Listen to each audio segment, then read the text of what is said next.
بسم الله الرحمن الرحیم. د جدي شپږمه د افغانستان په معاصر تاریخ کې هغه توره ورځ ده چې د غم، ویر، قتلونو، ورانیو او بېساري ظلمونو اوږد باب یې پرانیست. د 1458 لمریز کال د جدي میاشتې پر همدې ورځ د شوروي اتحاد سرو لښکرو د کور، کالي او ډوډۍ تر درواغجنو شعارونو لاندې د افغانانو پر پاکه خاوره یرغل وکړ. دا یرغل یوازې پوځي برید نه و، بلکې د یو ملت د هویت، عقیدې او ازادۍ پر ضد ښکاره جګړه وه. شوروي اتحاد غوښتل افغانستان د خپل استراتیژۍ برخه وګرځوي، خو نه یې پیژاند چې دا خاوره د یرغلګرو لپاره د غرور هدیره ده.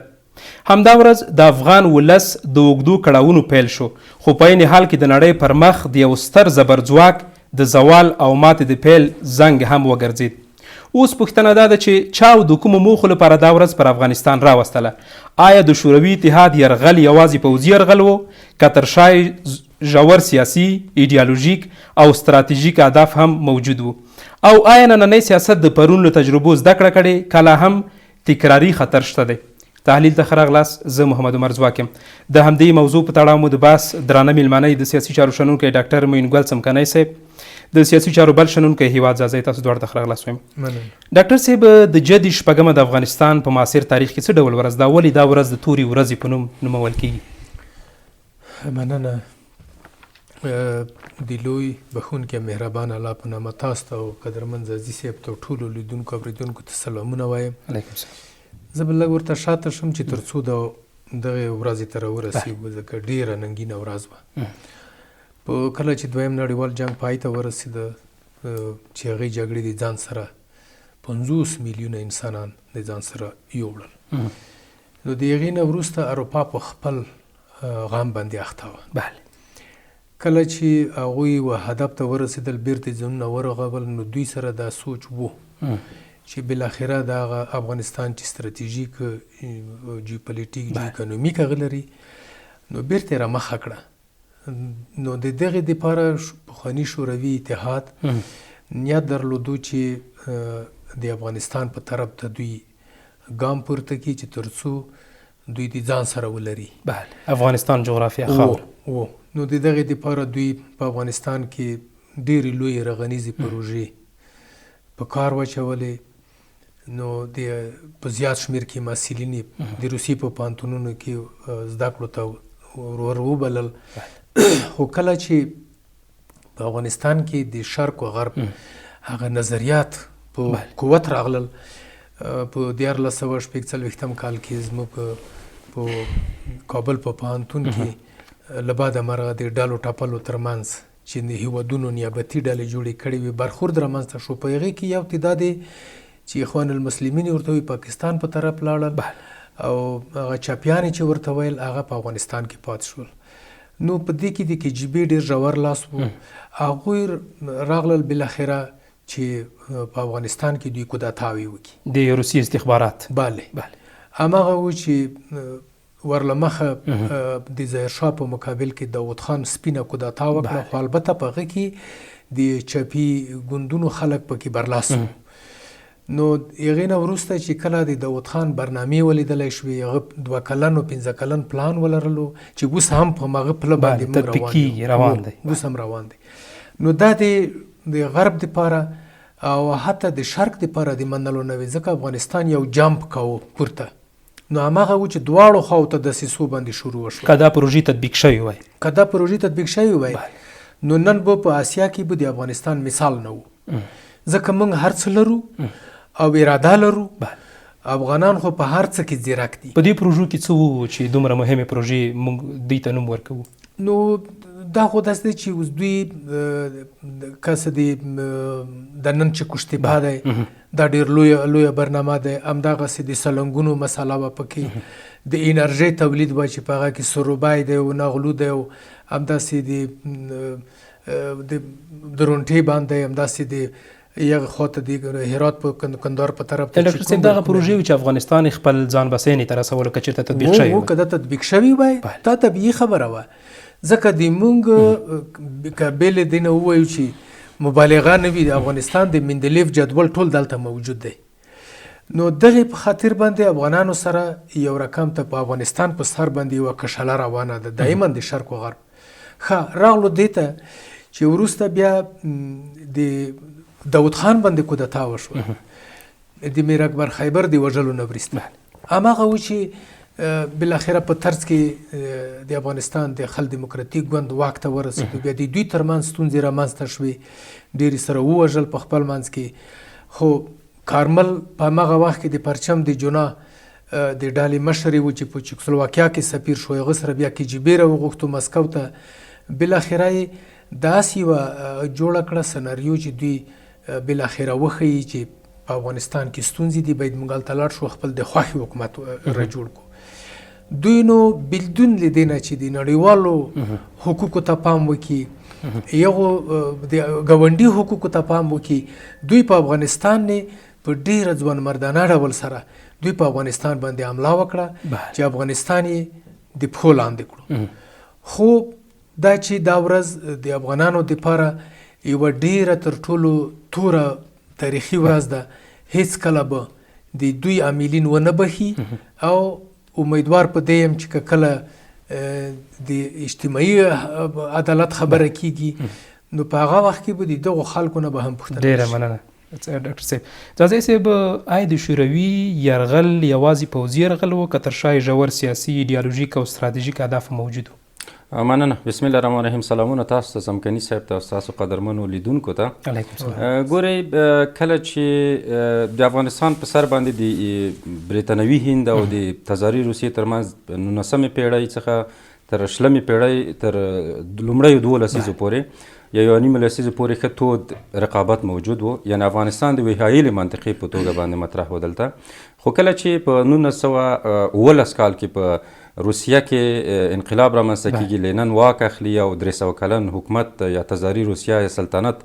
هلته په سوسیالیستي حکومت باندې اوړي نو د لینن توجه د خپل جنوبي سرحداتو ته زیاتیږي چې په هغه کې افغانستان یو ستراتیژیک او ډېر اهم رول لري نو په دې اساس باندې دوی هدف دا و چې دوی څنګه افغانستان ته پښه ور وغځوي او دغه جنوبي سرحدات خپل چې اوسني منځنۍ اسیا واړه هیوادونو سره په سرحد کې و هغه وخت کې دوی تر حاکمیت لاندې و باید دا تامین شي او په عین زمان کې د افغانستان هغه ستراتیژیکه نقطه چې دوی ورسره د انګریزانو سره تقریبا 100 کاله پې رقابت کړی و هغې ته لاسرسی پیدا کړي نو په دې برخه کې هغه وخت چې 1919 کې موږ استقلال اخلو په 1921 کې لومړی هیواد چې موږ په رسمیت پیژني هغه روسیه ده یعنی دلته راوړاندې کېږي 1919 تر 1929 کالونو پورې زموږ سره ښه روابط جوړوي اقتصادي پروژې لکه څنګه څمکني صاحب ورته اشاره وکړه پلي کېږي د حتی دفاعي معاهده موږ ورسره لاسلیک کوو د غازي امان الله خان په وخت کې د دې څخه وروسته دغه لړۍ مرحلهوال چې وروسته بیا جدي 8مې ته رسېږي دوی ادامه ورکوي له هغې څخه وروسته دویمه او اساسي مرحله چې دغه د شهید داود خان دوره 10 کلنه صدارتي دوره ده چې په هغه کې 1953 تر 1963 کالو پورې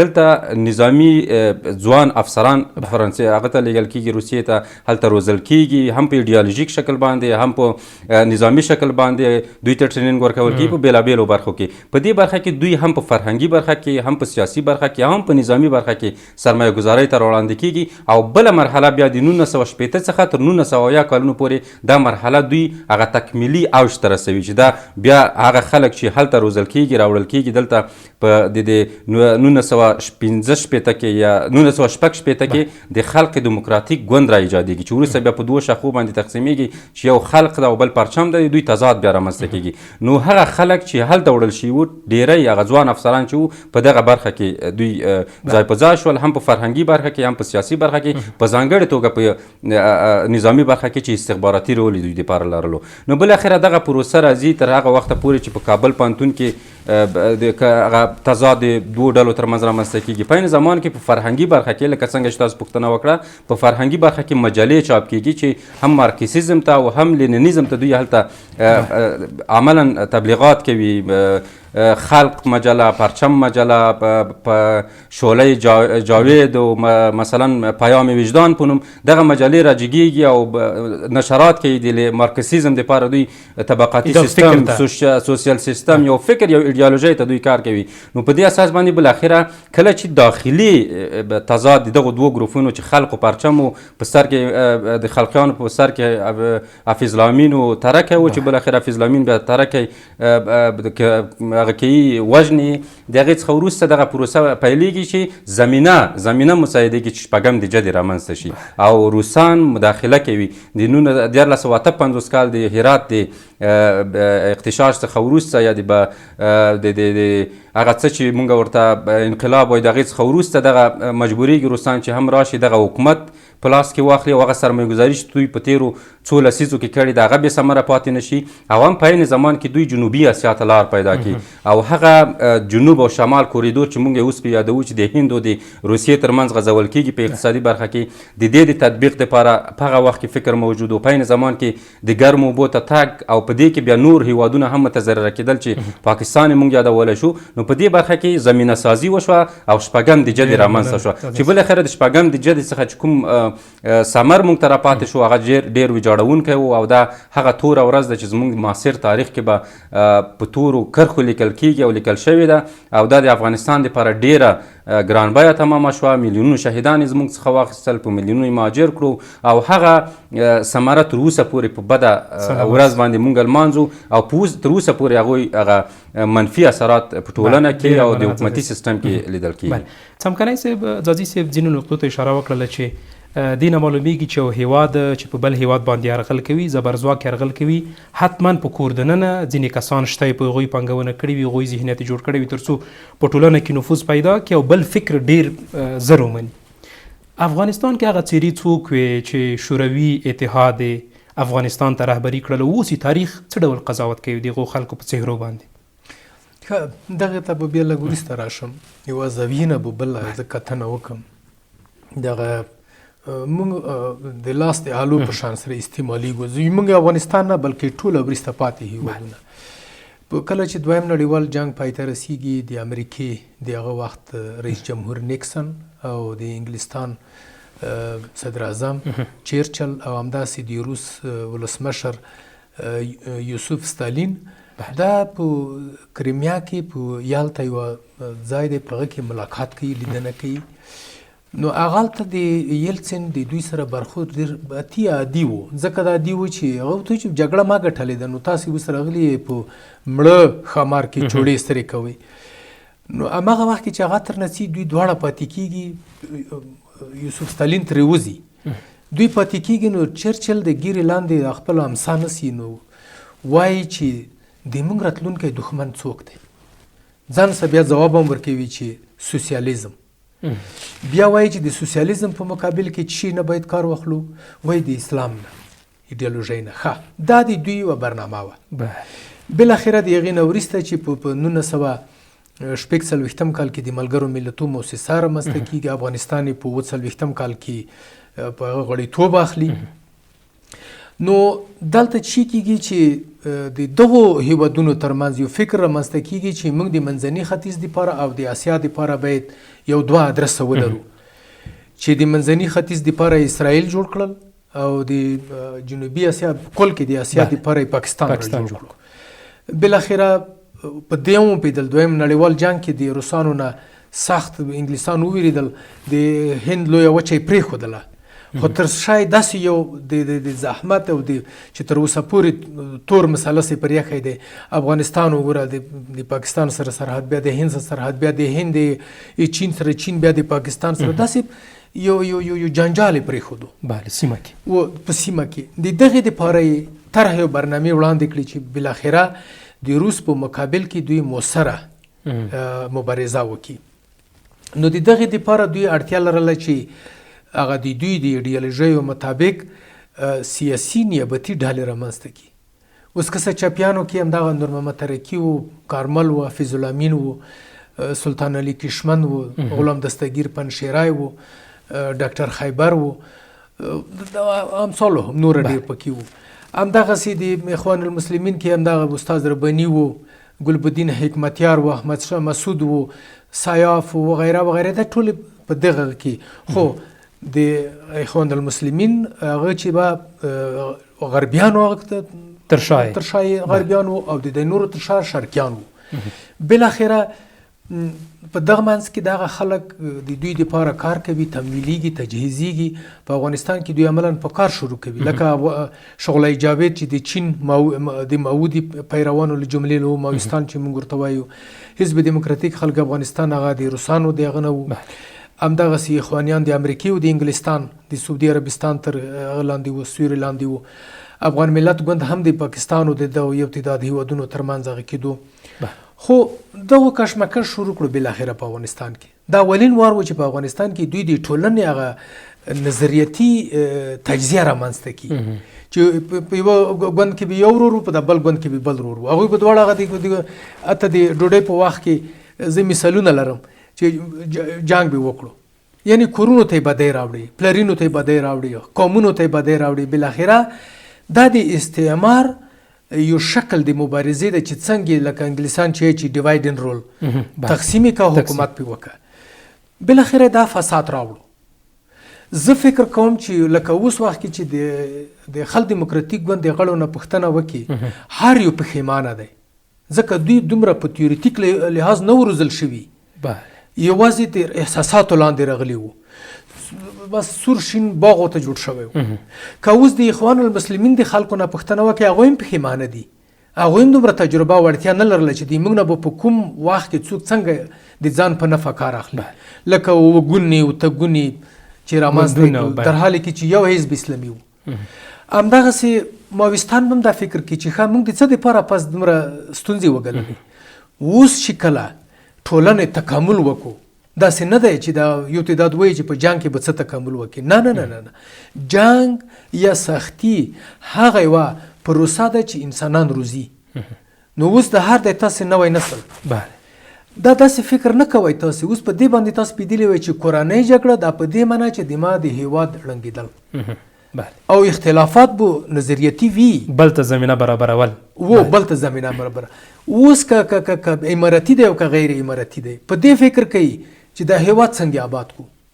تاسې وګورئ که د یوې پروژې د پرانیست هغه کېږي، څومره لایکونه او څومره کمنټونه اخلي، څومره شیر کېږي، څومره خوشحالي. او که چیرې یوه غمیزه رامنځته کېږي، کس ټول څومره پرې خفه کېږي. حتی د افغانستان بهاندې څوک چې تللي دي هغه هم پرې خفه کېږي. دا ټول یعنی د نوي کلت په خپل ذهن کې یو ملي اتحاد رامنځته شوی دی چې دا په خپله په دغه شلو کلونو کې چې که چیرې د پوهنتونونو نه یا د تعلیمي مؤسساتو نه موږ فرض کړو که په هر کال کې 4 لکه محصلین فارغ شوي وي، نو په د شلو کالو کې چې ضرب کې دا 14 میلیونه شول. همداسې په مدارسو کې هذا القیاس، په دیني مدارسو کې دا د موږ دپاره یو داسې قوت دی، علمي قوت دی چې دا په اسانۍ سره بیا څوک ماتولی هم نشي. ډېره مننه ډاکټر صاحب. ځاځی صاحب، تاسو په ان باندې که کورني اختلافات نه وای او په افغانستان کې سیاسي ناپوهي نه وای، دغه یرغل امکان لرلو؟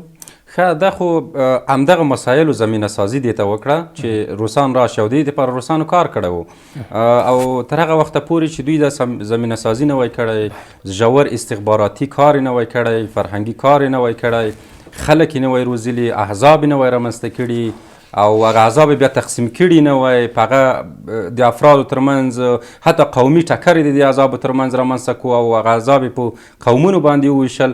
نو تر هغه وخته پورې د امکان نه لرلو چې شپږم د جدي د رامنځته شوی وای. خو دغه ټول هغه مسایل و چې دوی دې ته زمینه سازي وکړه روسانو، په استخباراتي برخه کې، په فرهنګي برخه کې، په سیاسي برخه کې او په نظامي برخه کې چې بالاخره د شپږم د جدي رامنځته شي او دوی خپل هغه اهداف ته نږدې شي. البته دوی غوښتل چې اهداف نور ول چې د افغانستان څخه دوی نور اهداف ترلاسه کړي، خو کله چې افغانستان ته راغلل بیا دوی ته دا هر څه برعکس ثابت شول. دوی هغه محاسبې چې کړې وې، لکه څنګه چې هر تیریګر د افغانستان په خاوره باندې خپله محاسبه غلطه ثابته شوې ده، د روسانو هم غلطه ثابته شوه، ځکه چې دې هېواد هغه خودجوشه مینه د دې وطن سره، د دین سره، د خاورې سره، هغه د دې باعث ګرځي چې دلته هیڅوک او هیڅ اجنبي قوت نه پاتې کېږي، پایداره نه وي، او حتی که ډېر شدت او ډېر زور هم ورسره وي بالاخره اوبه کېږي. نو په دې اساس باندې کورني عوامل مهم دي او ډېر اساسي دي چې تر څو د یوه هیواد استقلال خوندي شي، د یوه هیواد ځمکنۍ بشپړتیا وساتل شي،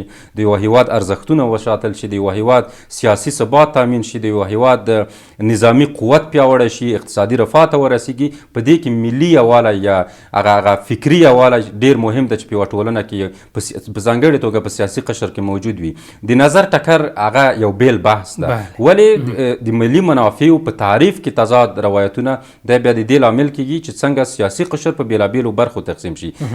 ستا بیروني اجنبي هغه څوک چې اهداف لري ستا په هیواد کې، هغه دې ته متوجه ده او دې ته هوښیار ناست ده چې کله ستا په هیواد کې، ستا په خاوره کې، ستا په فکر کې څنګه نور خلک سره یعنی سره متشنج کېږي، سره پاشل کېږي، څنګه د هغې څخه دوی استفاده وکړي. نو دې وخت کې روسانو د افغانستان د دې وضعیت څخه ډېر سم استفاده وکړه. هغه وضعیت چې د داود خان د صدارت څخه وروسته شروع یا د ډیموکراسۍ لسیزه موږ ورته وایو، احزابو ته ازادي ورکړل شوه، دوی راغلل، احزاب یې تاسیس کړل، فکرونه رامنځته شول او هغه ازادي موږ ته بیا ډېره ګرانبیه تمامه شوه چې حتی خپله داود خان بیا کنټرول نه کړه شوه، ځکه چې دی قدرت ته ورسېد. د ډېر کوشش وکړو چې هغه بلانس چې د شرق او غرب ترمنځ باید دی رامنځته کړي، هغه رامنځته نه شو او هغه مسله چې د پښتونستان مسله د ډېره جدي ونیوله او ډېری په دې عقیده باندې دي چې دا موضوع هم د د سرنګونۍ او هغه لامل و چې ډېرو کوشش کولو، البته د صدارت په دوره کې نه د اووم دسمبر په کودتا کې. نو دا ټول هغه موارد دي چې یو هیواد باید د یو هیواد سیاسي قشر باید دې نقطو ته متوجه وي، یو ژور تحلیل ولري، د منطقې څخه مطالعه ولري، د هیوادونو د سیاستونو څخه، د استخباراتو د لوبو څخه، یعنی استخبارات ډېر مهم رول لري او دغه لوبې چې رامنځته کېږي دا ټول د استخباراتو هغه کړنې دي، هغه فعالیتونه دي چې دوی په هیوادونو کې کوي، په ځانګړې توګه په کوچنیو هیوادونو کې یا وروسته پاتې هیوادونو کې یا د په اصطلاح باندې دریم نړۍ هیوادونو کې چې دوی هغه ستر قدرتونه خپل رقابتونه کوي او خپل زور ازموینې کوي. سلامت، ډېره مننه. ډاکټر صاحب، فکر نه کوئ چې تاریخ تر ډېره پورې تحریف لیکل شوی و؟ د جهاد راوي کیسه یو ډول ده او تاریخ هغه څوک چې نه مارشال و، هغه څوک چې نه قهرمان و، هغه څوک چې نه یو ملي قیادت ته غاړه ورته ایښودله، هغه یې موږ ته قهرمانان معرفي کړي دي ځوان نسل ته. تاسو په نظره په دغه یرغل کې کورني هغه کوم کسان و، کومې څهرې وې چې ډېر رول یې ولوبولو؟ اوس ګوره زه په لومړي سر کې ته ووایم چې کورنۍ جګړې نه اتل لري، نه مارشال لري، نه کوم زړور سړی لري. د کوم دلیل پر بنا دا خبره کوي؟ دا د دغه دلیل پر بنا خبره کوم چې اوس مارشالي چې کله څوک خلي هغه باید یوه بله خاوره ترلاسه کړې وي چې هغه ته بیا په انګلیسي کې هغه ساحې ته فیلډ وایي، فیلډ مارشال شي.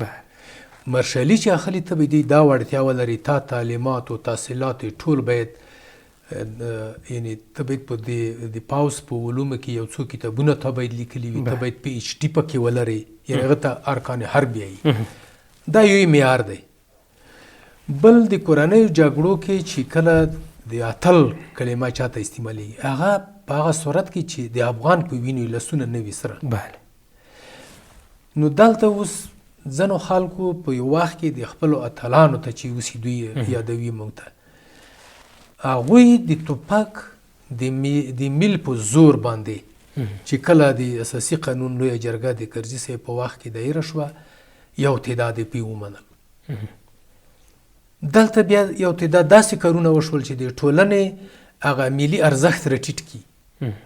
فرض مثال د هېواد د پرمختګ دپاره فرهنګ چې په هغه کې ژبه رڅي چې باید یوه ژبه وکارولی شي. پښتو ملي ژبه وه راټیټه کړه دویم پورته چې پښتو دري سره مساوي دولتي ژبې کړي. موږ دري ژبه هم زموږ خوږه ژبه ده، موږ ورسره هغه نه لرو، خو هغه په تناسب دی د تاریخي روایاتو پر بنا باندې بیدوي دوی ته د خپل ځکه ارزښت ورکړلی شي. نو دغه خپله یو تضاد و، یعنې د اختلافاتو سرچینې تاسو اوس دغه اختلافاتو سرچینې زه وایم. بل داسې دی چې په عادي ډول سره د ټولنې سیر کله چې فشار و، درسته د دې ډاره به یو څوک درته ووایي چې دی تا منم، خو که چیرې علمي بیس ونه لري هغه بیا په خپل وخت کې بیرته هغه خپل مسیر ته ځان راړوي. نو په دې حساب کې به دې وي د ټولنې هغه غوښتنې چې وي هغه په دقیق ډول سره په اکاډمیک ډول سره وارزولی شي چې تر څو پورې داسې یوه حال لر او تر پیدا شي چې هغه د دین او د فرهنګ سره د افغانیت سره په ټاکار کې نه وي. داسې مسیر طی کړي چې هر څه تحولات راځي هغه خپل مسیر په عادي ډول سره مخته بوځي. دا به تر ټولو یوه ښه هغه وي لاره به وي. اوس ګوره دغه د خل دیموکراتیک ګوند به زه ته وښیم یوه اساسنامه یوه مرامنامه یې لرله، لیکن روسانو د دې دپاره دوی جناوې کړې و هم داسې خلکیانو صلاحیت زیات و، پرچمیان یې پیڅې ته کړل په دغه د جی آر یو کار و د کې جی بی کار و، د دواړه استخباراتي سازمانونه دي. بالاخره کارمل و د هغو ملګري چېرته سفیران ویبسل د ملک نه. د دې دپاره چې که چیرې دغې ډالې د دوی دپاره مؤثره تمامه نه شوه هغې نه دغه کار واخیستو، کارمل یې راوستو د چکسلواکیا. بالاخره د خپلو ټانګو سره یې راوستو، په افغانستان باندې دلته 10 کاله مسلط کړو، تقریبا 10 کالو پورې شاوخوا کې و. ښه دا په خپله د ټولنې سره یو ټکار و. اوس ګوره که موږ د بیا د اسلامي غورځنګونو په طرف فکر وکړو، یو حزب اسلامي و، یو حزب اسلامي نه یې 6 نوره جوړ کړل چې ټول ټالو وشول. د پسوند د ټولو اسلامي و اسلامي و اسلامي و اسلامي و، لیکن کله چې دوی راځي کابل ورته تسلیمیږي، بالاخره دوی په خپل منځ کې هماغه ډلې ټپلې کابل تر ده حته پورې ورسولو چې د افغانستان هغه بیخ بنیادي پروژې چې په افغانستان په تکیه و، لکه پاوز و، لکه کارخانه و، فابریکه و، بندونه و، نور تجهیزات و، د کورنیو جګړو په طرز کې لوله پای کړل. یوازې په کابل کې د ملګرو ملتونو د ارقامو له مخې 15,000 کابلیان زموږ شهید شول یوازې په کابل کې، یوازې په کابل ښار کې. یعنې ته فکر وکړه چې دا اوس هم اختلافات دي، اوس هم هغوی په خپل منځ کې یو بل ته من حیث د یو دښمن ګوري. په همغه وخت کې و چې د امارت اسلامي څرک راولګېدو د سپین بولدک نه راشورو یې راوکړه په هغه اولین امارت اسلامي کې لږ څه کم داسې کنجکای به مونږ ورته وي، هغه کنجکای پاتې و، په ټول افغانستان باندې حاکمیت لرلو. خو په هغه وخت کې د اسلامي امارت د مسؤلینو تجربه هم کمه وه. نو بالاخره څه وشول چې د نړیوالو ترمنځ په مناطقو باندې ستونزې راولاړې شوې. بالاخره امریکایانو وغوښتل چې ناټو بالخصوصا چې افغانستان باید دلته دوی راشي، بانه یې سره جوړه کړه چې د ټاورونه یې سره وویل په نیویارک کې ټوله نړۍ په اختیار کې واخیسته، راغلل په موږ یې حمله وکړه. زموږ هغه وخت قانوني حکومت دوی ټول ړانګ کړو، غرو ته یې وشړل، نورو هیوادونو ته یې وشړل. بالاخره په یوه قوي قوت سره بیرته رامنځته شول چې د 60 کلونو د مبارزې نه وروسته دویم امارت رامنځته شو. خو اوس د اسلامي امارت د اول اسلامي امارت سره توپیر په دې کې دی چې دلته هغه علمي سطحه ډیره په های لیول ته لاړه او تجربې زیاتې شوې، او بل موږ د نړۍ سره په د 60 کلونو کې که چیرې موږ په حرب کې پرمختګ کولو، نو دلته په فرهنګي او په سیاسي طرف کې هم ډېر پرمختګ وشو. چین سره اړیکې، روسیې سره، د ټولو سره موږ ښې اړیکې، حتی د امریکا سره، انګلستان سره، عربو سره، عجمو سره. دا په خپله دا معنا لري چې اوس دغه د پوهاوي سطحه لوړه شوې ده، نو ډېر باید په داسې شرایطو کې موږ محتاطانه قدمونه واخلو. بله، ډېره مننه. ځاځی صاحب، موږ د جدي پر 6مه غږیږو. خلک پرچم یا په کل کې کمونیزم افغانستان او افغانانو ته څه په میراث پرېښودل؟ افغانستان سره یې څه وکړه؟ ګوره، 6 د جدي هغه تېروتنه وه چې نه یوازې د افغانستان دپاره د بربادۍ پیلامه وه، د افغانستان دپاره د تباهۍ پیلامه وه، او د افغانستان د جغرافیې دپاره غټه صدمه ورسوله، هم د اقتصاد د نګاه نه، هم د بشري ناورین د نګاه نه، او هم د ځاني او مالي د زیانونو د نګاه نه، او هم د دې ترڅنګ روسان هم د بربادۍ کندې ته وغورځول. روسانو هغه ځمکې چې اوس د منځنۍ اسیا هیوادونو په نامه یادېږي دا یې له لاسه ورکړه، اقتصاد یې وځپل شو، حتی شوروي جماهیر شوروي تقسیم شو، وپاشل شو، د برلین دیوال پکې ونړېدو. دا هغه څه وه چې د 6 د جدي هم روسانو ته ورکړل او هم یې موږ ته راکړل، او هم یې هغه داخلي خلکو ته چې د خلقو پرچم یا د نورو احزابو په نامه باندې دلته را ایجاد شوي وه، او دوی غوښتل چې هغه پردی فکر په افغانستان باندې تحمیل کړي، هغه پردی هغه حکومت ولی شکل په افغانستان کې تطبیقي چې هغه اصلا وجود نه لري او د دې دپاره یې په افغانستان کې ډول ډول ظلمونه وکړل دوی بېلابېل زندانونه د دې دپاره جوړ کړل خلک یې شکنجه کړل فرهنګي کار یې وکړ ولې باوجود دې هم د افغانستان د خلکو د عقیدې په خلاف دوی بریالي نشول د افغانستان د خلکو د فکر په خلاف دوی بریالي نشول دوی هم غټه ضربه ولیدله دوی په تاریخي لحاظ باندې دا مسؤلیت لري چې د شپږم د جدي څخه حتی د اووم د ثور د کودتا څخه وروسته دوی د دې مسؤل دي چې په افغانستان کې کوم ناورین چې رامنځته شوی ده او تر 15 کاله دغه ناورین ادامه پیدا کړی دې مسؤلیت همغه اووم د ثور کودتا ته ورګرځي چې په اووم د ثور کودتا کومه اشتباه وشوه او د داود خان حکومت یې رانسکور کړو د هغې څخه وروسته روسانو ته مستقیم د لاسوهنې زمینه مساعده شوه او بالاخره شپږم د جدي تکرار شوه که چېرته اووم د ثور نه وی رامنځته شوي شپږم د جدي به نه تکرارېدله ځکه چې دوی داسې یو لاره دوی ته داسې یو دریڅه روسانو ته په لاس کې ورکړه چې روسان وتوانېدل په افغانستان باندې تیري جرأت پیدا کړي نو په دې اساس باندې دوی یو غټه اشتباه کړې ده چې په تاریخي لحاظ باندې به تاریخ دوی ونه بکړي او دا به د افغانستان د حکومت د راتلونکو نسلونو دپاره یو الګو اوسېږي البته په منفي برخه کې چې یو منفي اثر به وي په تاریخ کې د افغانستان کې نو په دې برخه کې د هغې څخه وروسته کوم نقطو ته چې مونږ اشاره کوله شو هغه د مجاهدینو ترمنځ هغه پاشلی حالت مونږ د دوی په مقابل کې د روسانو په مقابل کې کوم جنگ چې شوی ده دا مطلق برحقه جنگ و دا جهاد و او د دې خاورې څخه د روسانو د شړلو دپاره دا غږ راپورته شوی و ولې وروسته همدغه خلکو چې نور استخبارات کې داخل شول د غربیانو له خوا کومې پیسې ورکول کېدې دوی داسې خلک په دې عذابو کې په دې ډلو کې په دې ګروپونو کې واخیستل په پیسو په زور باندې په نورو هغه باندې چې دوی په آینده کې که چېرته کابل ته راځي په کابل کې داسې حکومت جوړ نه کړي چې هغه یو داسې حکومت وي چې د افغانستان د خلکو غوښتنه پکې بارورده شي هغه قرباني چې افغانان د دې تیري په مقابل کې ورکړې ده هغه پکې بارورده شي یعنې کله چې مونږ په کابل بحث کوو دا په دوی د مخکې نه مخکې دا موضوع ډیزاین کړې وه چې کابل ته په کوم ډول باندې کوم خلک ننوځي کوم خلک به قدرت ته رسیږي د کوم احزاب به ټکول کیږي کوم جنګ سالاران به هلته حاکمیږي حتی دوی ته ځانګړې وظیفې ورکول شوي چې تاسو په کابل کې څه کوئ کوم کارونه به ترسره کوئ کوم حزب کومه برخه نیسي کومه برخه به د لاسه ورکوي کوم حزب به په قدرت کې وي یعنی کله چې حکومت په بیرون کې رامنځته کېږي طبعا هغه په فرمول په داخل کې نه عملي کېږي یعنی دا زموږ د تاریخ یوه برخه ده چې موږ باید دې نه زده کړه وکړو چې هغه حکومتونه لکه څنګه چې بیا په بون کې دا مسله تکرار شو همغه شی بیا د موږ په تاریخ کې تکرار شو چې دلته هغه حکومتونه چې په بیرون کې ایجادېږي هغه نقصې په افغانستان کې نه تطبیقېږي نتیجه نه ورکوي نو مجاهدین هم همداسې اشتباه یې وکړه چې په پېښور کې دوی حکومت رامنځته کړو بیا دلته کابل ته راغلل کابل کې بېلابېل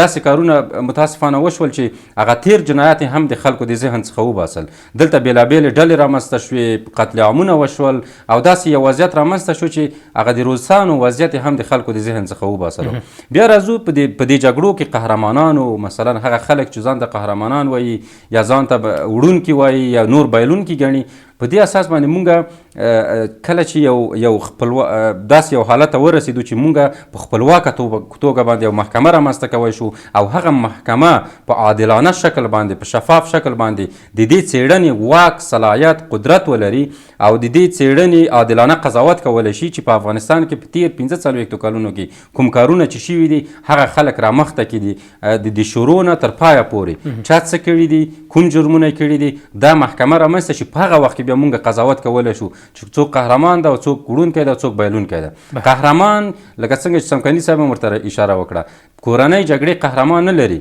کورنۍ جګړه کې چې څوک کیل دی هغه ټول په خپل همغه مسؤلیت کې ګیر دي ځکه چې کورنۍ جګړې کله چې ته راغلې ته د قدرت دپاره د جنګ وکړو د بل څه دپاره خو نه و دلته خو نه دین مطرح و دلته خو نه وطن مطرح و دلته خو نه ځمکنۍ بشپړتیا مطرح و نه بل څه مطرح و دلته خو یوازې قدرت مطرح و چې زه څومره قدرت ترلاسه کړم هره ډله هر ګروپ هر حزب په دې لټه کې و چې څنګه ډېر قدرت ونیسي نو کله چې ته موضوع د قدرت کېږي نه شرعي صبغه لري او نه په فکري لحاظ باندې ټولنه د تا سره په دې باندې هوکړه کولی شي چې ستا د قدرت دپاره جنګ کړی ده بلې هو ته قهرمان یې یو هغه قهرمانان چې په زور په یو بل اصل چې ډېر مهم دی هغه د اشغالګرانو استعمارګرانو هغه دا ده چې هغه راځي یو خو دا ده چې اقلیتونه په واک کې ساتي، اکثریتونه تل ځپي. بل دا ده چې هغه کاذبې څیرې چې دوی سره په استخباراتي لحاظ باندې ملګري دي او هغه پیسې ورکړي وي، ډالرې ورکړي وي، دوی سره ملاتړ کړی وي، راوړي یې د قهرمانانو په توګه ټولنه کې مطرح کوي. کینی دغه تیر شل کلن حکومت کې چې څوک مارشالان شول هغه باید محکمه شوي وای، د زرګونو خلکو قاتلین وه، هغه امریکایانو ته هم معلوم وه، نړیوالې محکمې ته هم معلوم دي، اوس هم په هیوادونو کې اوسېږي، سرې سترګې ګرځي، هغه خلک باید محکمه شوي وای. ولې څه شول؟ مارشالان. ډېره مننه زازي صاحب. ډاکټر صاحب محترم، نړیوال قوانین د بشر حقونه په کل کې هغه محکمې چې یو هیواد په بل هیواد باندې یرغل کوي، په میلیونونو کسان شهیدانېږي، په میلیونونو یې بېکوره کېږي، کورونه یې بمبارېږي، مسجدونه یې بمبارېږي، سړکونه، لویې پروژې دا ټولې له منځه ځي. ولې نړیوال قدرتونه غلي پاتې شول؟ ولې نړیواله محکمه چوپ پاتې شوله؟ ولې بشر حقوق چوپ پاتې شول؟ او دوی تر څنګ هغه محکمې چې د داسې هیوادونو په هکله پرېکړې کوي تر اوسه پورې دوی هېڅ هم نه دي ویلي. دغه جګړې بیه ولې پرې نه کړله؟ وروسته له دویمې جګړې، نړیوالې جګړې چې کله په 1946 کال کې د ملګرو ملتو تر عنوان لاندې یوه اداره رامنځته شوه، دا یې البته عصري شکل یې ورکړو. پخوا به داسې وو چې هر چا به چې خوښه وه چې چیرې به هغه وکړه، که به مات شو مات شو او که نه پاتې به وو. په دغه وخت کې د 5 هیوادونه چې د امنیت د دایمي شورا په نامه چې د ویټو حق یې ځان دپاره محفوظ وساته، دا رامنځته شول. دغه هغه هیوادونه دي چې د دویمې او درېیمې درجې هیوادونو په سر باندې تقسیمات کوي، غارت کوي، غلا کوي، وژل کوي، نقض د قوانینو کوي. لیکن په کاغذ په مخ موږ وګورو ارڅې ډېر ښه لیکلي دي. ښه چې ویټو حق لري، پس د دغې دپاره بله سزا څه ده؟ که فرضاً یو څوک د ویټو حق دلته ښه استعمال کړو، اوس داسې یوه بله چې دوی نړیواله محکمه ICC چې دوی ورته وایي، دا چا رامنځته کړې ده؟ څوک یې تمویل چې تجهیز کوي دغې؟ آیا دا اوس وخت کې نږدې وخت کې به تخیم پوتین او نتنیاهو دوی وایي چې دا باید اریست شي، ونیولی شي. کوم داسې قوت شته چې دغو ته لاس ور واچوي، په اړه اقدام وکړي؟ هېڅ امکان نه لري. پس د نړیوالو بشري حقونو په نامه باندې چې هره خبره کیږي، زما په فکر دا به یو اسې د وخت تېرول وي، ابس یو فکر به وي. مونږ خو ولیدل په څه وخت کې روسانو تیری وکړ، کله چې دوباره ووتل چا پوښتنه ترې وکړه چې تا په افغانستان کې څه وکړه؟ امریکایان راغلل په افغانستان باندې یرغل وکړ، دلته یې 20 کاله اشغال ولرلو، چا ترې پوښتنه وکړه چې تا څه وکړل؟ پس هیڅ امکان نه لري چې د دغسې جنایتونو په مقابل کې د څوک د دوی نه پوښتنه وکړي. پس د دغسې خبرو په مورد باندې باید د نسل په دې وپیږي چې خپله لاسه ګوله لاسه، که ته خپله د څه وکړل ودې کړل، کنې نور چاته تمه کول دا هسې یو خیال دی، یو فکر دی، باید په دې باندې انسانان وخت هم ضایع نه کړي. بله، ډېره مننه. ځاځی صاحب، هغه کسان یا هغه ډلې چې د خپل ولس پر وړاندې ودرېدل او د پردیو کلک ملاتړ وکړ، نن یې تاریخ په اړه څه لیکي یا یې تاریخ حافظي ته څه وسپارل؟ ګوره، دوی خو که ځانو ته هر څه وایي، هر څومره ډالر هم په دې ټولنه کې مصرف کړي، د ځان د شهرت دپاره، د ځان د مطرح کېدو دپاره او د قدرت د ساتلو دپاره هر څومره هڅې وکړي دي، نړۍ د هر استخباراتي ګروپ او جال سره دوی روابط وپلولي دي. تاریخ د دوی په اړه قضاوت به تور وي، ننګین به وي، هغسې قضاوت به وي چې د خپل هیواد په مقابل کې جفا کړې ده، د خپلو خلکو په مقابل کې جفا کړې ده، او د خپل تاریخ او د خپل هویت په مقابل کې دوی خیانت کړی ده، او دغه تاریخ هیڅکله نه هېرېږي او دا به نسلونو نسلونو ته انتقالېږي. دا هغه خلک دي چې اوس هم په دې لټه او هڅه کې دي چې څنګه د قدرت د ترلاسه کولو دپاره د بل چا یا د بل هیواد پښه افغانستان ته راوغځوي، د دې دپاره چې دوی قدرت ته ورسېږي، د دې دپاره چې دوی اقتدار ترلاسه کړي. یعنې موږ ولیدل چې دا هغه خلک دي چې د قوم په نوم، د ژبې په نوم، د سمت په نوم، په بېلابېلو نومونو، حتی د افغانستان د تجزیې دپاره هم دوی ملا وتړله چې دوی پکې قدرت ولري، دوی پکې اقتدار ولري او دوی پکې سرمایه گذاري ولري، پیسه داره شي، پکې ډالرې ترلاسه کړي. نو د دې خلکو څخه نور تمه کول دا زموږ په ناپوهۍ به دلالت کوي. زه بخښنه غواړم، خو ولس باید دغه خلک ډېر په دقیق ډول باندې وڅېړي، ویې ګوري، مطالعه یې کړي چې دوی څه کړي دي. د دوی په شعارونو پسې نه، د دوی په اعمالو پسې باید لاړ شي، د دوی په چیغو پسې نه، د دوی په چکچکو پسې نه، بلکې د دوی په هغو کړنو پسې لاړ شي چې دوی په افغانستان کې څه کړي دي، دوی د افغانستان دپاره څه کړي دي، څه خو یې نه دي کړي، د افغانستان په مقابل کې دوی څه کړي، دغه باید موږ وڅېړو. د افغانستان سره څه وکړه، د افغانستان دپاره دوی هیڅ هم نه دي کړي. یعنې که دوی سیاست هم کړی ده، یو ملي سیاست یې نه ده کړی، دوی د قام په اساس باندې، دوی د ژبې په اساس باندې، دوی د سند په اساس باندې داسې یو سیاست کړی ده چې هغه د افغانستان دپاره نه و، د ځان دپاره و. حتی په آخر کې دومره کوچنی شو چې ځان د اقتدار دپاره هرې معاملې ته لاس واچولو. نو دغه خلک باید موږ وپېژنو، که دا زموږ عام خلک دي په دې باندې باید سر خلاص کړي. افغانان کافي تجربه باید نوره ولري د دې خلکو د مطالعې څخه، ځکه چې افغانان 45 کاله همدغه تکراري څېرې ګوري، د دغو تکراري څېرو اعمال یې ولیدل. نور که موږ په دې باندې باور کوو، اعتماد کوو او د دوی په خبرو باندې غولېږو، دا به زموږ خپله هغه اشتباهات وي چې بالاخره به دا اشتباهات مسؤلیت بیا موږ ته راګرځي، تاریخ به زموږ په اړه هم قضاوت. ډېره مننه ډاکټر صاحب. د مشرانو په خبرو کې زه دا جمله ډېره غواړم چې تاسو نه پوښتنه وکړم. ویل کېږي چې د جدي شپږمه یوازې د افغانانو د کړاو پیل نه و، بلکې د شوروي اتحاد د زوال د پیل زنګ هم و. زدي صاحب مخکې اشاره ورته وکړه. اوس ګوره په نړۍ کې دوه پیمانونه وو چې یو ته یې ناټو ویل او بل ته یې وارشاو. د وارشاو چې وارشاو ولې ورته یې دا د پولینډ په مرکز کې دی، دوی هغه ریزیډنس یا هغه محکار یې مالته وو. په دې کې شرقي اروپا، د منځنۍ اسیا هېوادونه، کافکاز، روسان، دا ټول پکې په یوه ټلواله کې راټول وو. نو کله چې په شپږم د جدي منځته راځي، اول خو دا شپږم د جدي داسې نه دی چې یوازې روسانو دا په د ځانه یو د خبره طرحه کړې وي. د دې دپاره امریکایانو د الیکسی په نومه یو جنرال و چې هغه په واشنګټن ډي سي کې د اتشای نظامي و، د روسانو په سفارت کې CIA ته جذبېږي. دا ډېره لویه کیسه ده. بیا هغه دنده اخلي چې تر څو دوی افغانستان ته راوبسي. دوی افغانستان ته نه راتلل. اوس هم دغه فیصله چې پرېکړه دوی د مثلث په نامه یادوي، برژنیف، اوستینوف او ګرمیکو دوی دا فیصله کړې ده. د دوی سیاسي بیرو دا فیصله نه ده کړې، خو په هر حال دوی راټیل ویل دلته راغلل. دوی چې کله دلته راځي په لومړي سر کې دوی د اډو دپاره دوی راځي چې دلته اډې ولري، خو کله چې دلته راځي بیرته بل هغه دنده ورکوي چې تاسو اوس یې په جګړو کې اخته کړئ. بیا د حمایوي عملیاتو حکم ورته کېږي. د هغې نه وروسته نو دوی مستقیما په جنګ کې داخلېږي. لاس کالو کې ځکه ډېر دوی د منځه ځي. د دغې سره دغه په ټولو کې قیمتي پروژه چې د هغه د جنګ پروژه ده. جګړې سخت مصارف لري. بالاخره روسان دغې ته اړ کړل چې دوی د ګرباچوف په وخت کې د افغانستان پرېږدي. مات شول. چې کله مات شول ووتل، نو په هغه وخت کې په 1989 کال کې، په 1988 کال کې د دغې خبره شروع شوه چې شرقي اروپا نور ازادېږي.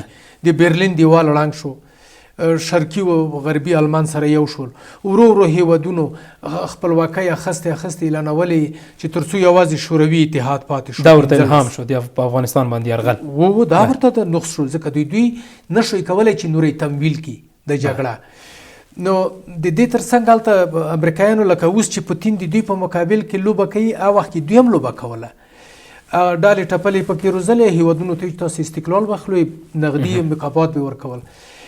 کله چې تر ده حده پورې راورسېدل چې 15 جمهوریتونه سره پاتې شول، بالاخره د هغو په منځ کې قومي، سمتي، ژبني دغه اختلافات رامنځته شول. جګړې عملاً پیل شوې، زلزلې پکې وشوې، نقصانونه پکې وشوه. ورو ورو پر بالتیک هیوادونه ته لاړل. همدغسې اوکراین شو، اول هیواد اوکراین چې د روسیې نه استقلال واخیستو. پسې راتلو ورو ورو د منځنۍ اسیا هیوادونه دا خو وروسته یې ترې نه واخیستل. تر کافکاز هم ترنه جدا شو، یوازې روسیه پاتې شوه.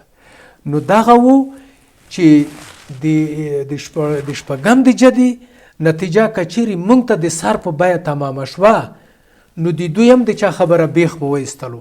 داسې هم نه وه. اوس دغه په افغانستان کې چې کله امریکایان ناټو راغلي دي، دغه ورځ هم د نر سره نه ښیي. که دا امریکا تجزیه نه شوه بیا به یې وګورو، همدغسې که ناټو تجزیه نه شوه هغه به هم وګورو. ډېره مننه ډاکټر صاحب محترم. ځاځی صاحب که بحث ته ورو ورو ورلاند شو د بحث وروستیو شیبو ته، شوروي اتحاد په افغانستان باندې یرغل وکړلو که راشو نړیوال سیاست ته د نړیوال سیاست توازن څنګه شولی دغه جګړې نه وروسته؟ ګوره کله چې دویمه نړیواله جګړه پای ته رسیږي نړۍ دوه قطبي حالت غوره کوي چې یو طرف ته شرقي بلاک ته او بل طرف ته غربي حالت ته، یعنی په دې کې د هېواد سړې جګړې پیل هم شروع کیږي. سړه جګړه کې طبعا ضد کمونیستي افکار د غرب لخوا پالل کیږي چې هغې کې پاکستان ده او ځینې نور هیوادونه ورګډېږي چې بیا په افغانستان کې هم د پاکستان د ادرسه ډېر قوي ګټه پورته کړه غربیانو. د هغې څخه وروسته په نړیوالو معادلاتو کې د روس قدرت مخ په زوال شو، ځکه چې په افغانستان کې کله چې دوی د سخت مقاومت سره مخ شول او په افغانستان کې دوی ونه توانېدل چې خپلو اهدافو ته ورسیږي، دوی بالاخره دې ته اړ کېږي چې دوی شاتګ کوي، په اقتصادي برخه کې ځپل کېږي، په نظامي برخه کې صدمه ګوري، د دوی نظامي حتی لوژستیک نشي کولی د افغانستان په جګړه کې، ځکه چې جګړې نور آباد هم ځان ته غوره کړل د جګړې په پړاوونو کې. نو په دې برخه کې نړۍ یوه قطبي حالت ته ننوځي کله چې روسان په افغانستان کې ماتې خوري، ځکه چې شوروي اتحاد پاشل کېږي، دغه بلاک بیخي ماتېږي، ورشا د منځه ځي. نو په دې برخه کې نړۍ یوه قطبي حالت ته ننوځي چې د دې څخه امریکایان یا په کل کې غربیان ډېر ښه اعظمي ګټه اخلي. ملل متحد ایجادېږي د خپلو اهدافو د موخې دپاره، نړیوال وجهي صندوق رامنځته کېږي، نړیوال بانک ایجادېږي، د ټولو دپاره په اقتصادي برخه کې ځان ته یو ادرس ایجادېږي، په سیاسي برخه کې ځان ته ادرس ایجادېږي، دې دپاره چې آینده کې نړۍ څنګه کنټرول کړی شو. هغه نړۍ چې د موډرنیزم دپاره امریکا هدف لرلو، د امپریالیزم د پراخېدو دپاره دوی کار کولو، د کمونیزم د ماتې څخه وروسته چې په عموما که موږ ویلی شو چې په افغانستان کې د کمونیزم هغه اخري قبر و افغانستان، د دې څخه وروسته دوی په نړۍ کې د امپریالیزم د ترویج دپاره آزاد لاس نور راوړاندې شول. په دنیا کې د موډرنیزم، د امپریالیزم او د سوسیالیزم هغه د کاپیټالیزم هغه اخري نسخه د تطبیق دپاره دوی بډ وهلی او هغه قدرت او اقتدار څخه چې په امنیت شورا کې لرلو، په سیاسي برخه کې د ملل متحد د ایجاد څخه، په اقتصادي برخه کې هغه هیوادونه چې د اقتصادي برخه ځپل شوې وه د نړیوال بانک ته ادرسه دوی تقویه کړل، په اسیا کې، په افریقا کې، په جنوبي اسیا کې، په منځني ختیځ کې، په دې ټولو برخونو کې نړۍ یو قطبي حالت ته ننوته او د 1991 کال څخه وروسته تر اوسه پورې د ډیموکراسۍ د ترویج دپاره غربیانو د دې لسیزو څخه ډېر اعظمي ګټه واخیسته، ډېر به فرصتونه لاسته راوړل د دنیا د تسخیر دپاره، د دنیا د منابعو د ترلاسه کولو دپاره، په منځني ختیځ کې د نفوذ دپاره، جیوپولیټیکي اهدافو دپاره، په جنوبي اسیا کې، په نور افریقا کې، په نورو هیوادونو کې، په سویل ختیځه اسیا کې دې څخه ډېره اعظمي ګټه غربي هیوادونو واخیستله او د تاسو پوښتنې مطابق نړۍ یو قطبي حالت ته ننوسته او په نړیوال سیاست کې یو ډېر قوي تحولات رامنځته شول. ګورئ بالاخره هر افغان د جد شپږمې په هکله باید څه ډول پوهاوی ترلاسه کړي؟ ګوره یو خو دا ده چې مونږ په دې باندې نور باید پوه شوي اوسېږو چې نور هیوادونه، نور خلک د افغانستان نه راجوړوي، که څومره هم زموږ ملګري شي زموږ څخه ګټه اخلي، یعنی مونږ نشي پاللی، تر اخره پورې مونږ ته حکومت او بقا نشي راکولی، تر اخره پورې مونږ ته اقتدار نشي ساتلی. نو د دې دپاره مونږ باید په یو ملي محوره سیاست باندې خپل فکرونه ایجاد کړو، هغې ته ترویج ورکړو، هغه په داسې یو چوکاټ کې راوپالو چې ټول افغانانو ته په یوه افغان په سترګه باندې وګورو، ټول افغانان د دې خاورې په هره برخه کې د خپلې برخې مسؤلیت هم لري، مکلفیت هم لري، حق هم لري. نو دې حق ته، دې مسؤلیت په توجه سره د حکومتونو مکلفیت او مسؤلیت ده چې نور تیر ته په کتو سره راتلونکی حال سمون خواته سلامت. ډاکټر صاحب که بحث راټول کړم، آیا نننی سیاست د پرونو تجربو زده کړه کړې که لا هم د تکرار خطر شته؟ اوس ګورئ هر وخت دپاره چې په حکومتونو کې د احساساتو نه کار واخیستلی شو دا یوه ناکامه نقصه ده. بیا که چیرې د ټولنې اصلي غوښتنو ته پام ونه شو، له پامه وغورځولی شوي، دا خپله یوه ناکامه نقصه ده. ځکه د اسلام په دین کې چې موږ دا خبره سره راواخلو، افراط و تفریط نشته پکې، تعادل دی پکې. یعنی دا تعادل د هم سیاسي جوړښت دپاره، هم د دیني جوړښت دپاره، د ټولو دپاره یې ویلی دی. ګوره اوسنی حکومت د اوسني حکومت سره څوک په سیاسي لحاظ ستونزې نه لري، خو ګوره د ټولنې هغه اساسي غوښتنې چې دي په دغونې ورسره یا په پټه یا په ښکاره غوښتنه ترې لري. اوس څه کول پکار دي؟ ګوره د خل دیموکراتیک ګوند د اعضاو غوند ته خو نږدې پیوست څوک نه وو، لیکن روسانو باوجود د چې یوه اساسنامه او برنامه د عمل برنامه لرله، دوی پکې دوی جناوې رامنځته کړي، بیا په هغه دوو جناوو کې بیا نوره ګروپونه رامنځته کړي. دا د استعمارګرو دغه عادت دی. اوس پکار دا دی چې اسلامي امارت د ولس سره دی داسې یو پیوستون رامنځته کړي، البته د اسلامي او افغاني ارزښتونو ته په کاتو سره چې هیڅ کله بیا دغه بافت د ټولنې د منځه لوړ نشي. نو په کار دا دی چې بیا څوک راکې ګوتې ونه وهي، کورني اختلافات رامنځته نه کړي او همدغسې د ټولنې ارزښتونو ته پام وکړي. سلامت. د سیاسي چارو شنونکی ډاکټر معین ګل څمکنی صاحب، د سیاسي چارو بل شنونکی هیواد ځاځی صاحب، له تاسو مننه چې د بحث تر وروستیو شېبو له موږ سره پاتې شوئ. د هوریت راډیو درنو اورېدونکو او د هوریت راډیو درنو لیدونکو له تاسو هم نړۍ مننه چې د بحث تر وروستیو شېبو له موږ سره پاتې شوئ. تر بیا ښې چارې، د الله په امان.